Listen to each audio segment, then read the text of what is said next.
Is there objection? Reserving Senator from Maryland. Reserving the right to object.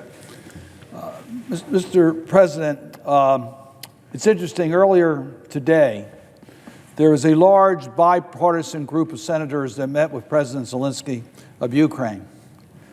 We expressed our bipartisan support for the United States continuing to support Ukraine's efforts to repeal the outrageous attack to their sovereignty by Mr. Putin and Russia. It was a bipartisan support for Ukraine because we recognize that Ukraine is the front line in the defense of our democracy. Ukraine is not asking us for our soldiers, they're asking us for our support.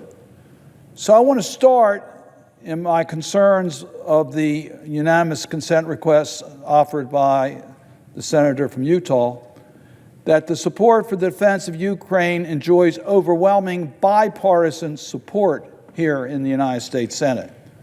And that's why I was pleased to join Senator Wicker on the floor.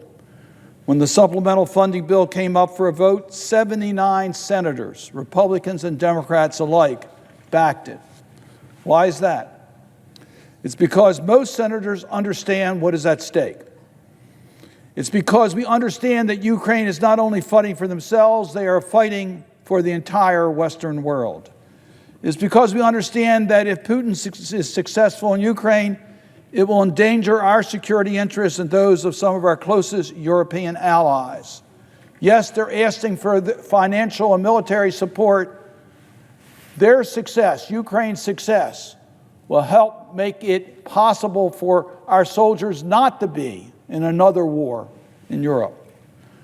And so supporting Ukraine in this fight against one of the most dangerous adversaries in the world is clearly in the national security interests of the United States. I also want to address one of the arguments offered by my colleague from Utah. The idea that this executive agreement should have no effect unless submitted to the Senate for advice and consent. Multiple administrations have used executive agreements to advance diplomatic goals that are in the U.S. national security interest. Along with my colleagues, I support this bilateral agreement because it does just that. It advances Ukraine's interests and our own interests in national security. Unlike other administrations, in this case of this agreement, the Biden administration proactively reached out to members and staff in both chambers and both parties to share the parameters of the negotiations while they were underway.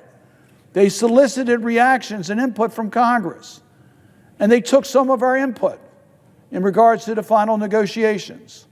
And unlike the practice of previous administrations, the Biden administration posted the text of the agreement on the State Department website the day it was signed. We in Congress were kept up to date on parallel negotiations with Ukraine's by 30 other nations. They're negotiating with 31 countries bilateral security agreements so that we can have a comprehensive help to Ukraine in its defense of democracy. Many are in NATO, but there are also other countries that the U.S. have rallied to support Ukraine. So far, Ukraine has signed 20 bilateral security deals. They include concrete provisions on long-term military and financial aid. They include training of Ukrainian troops. They include weapons delivery. And I want to be clear, they do not include deployment of foreign soldiers to fight in Ukraine. It is envisioned that 32 nations will enter into bilateral security agreements with Ukraine. While they will vary in some extent, they will create a robust commitment of support for Ukraine. It also adds to this argument, and specifically the United States bilateral with Ukraine, includes commitments by Ukraine to continue its consolidation of democratic governance and anti-corruption initiatives. It's absolutely critical we send a clear message to Vladimir Putin that no matter who's in the White House, the United States will stand by Ukraine in its fight to maintain its sovereignty. Finally, Mr. President, this is not charity. It serves our national security interests. It's because future wars will be different from the prior conflicts. They will now involve modern technology. Right now, Ukraine is experimenting with how to be effective in such a war, and Ukraine is adapting in real time. With this bilateral agreement, Ukraine will be sharing information with the United States on everything they are learning on the battlefield. They will give our soldiers and military planners the ability to develop creative ways to use these new technologies.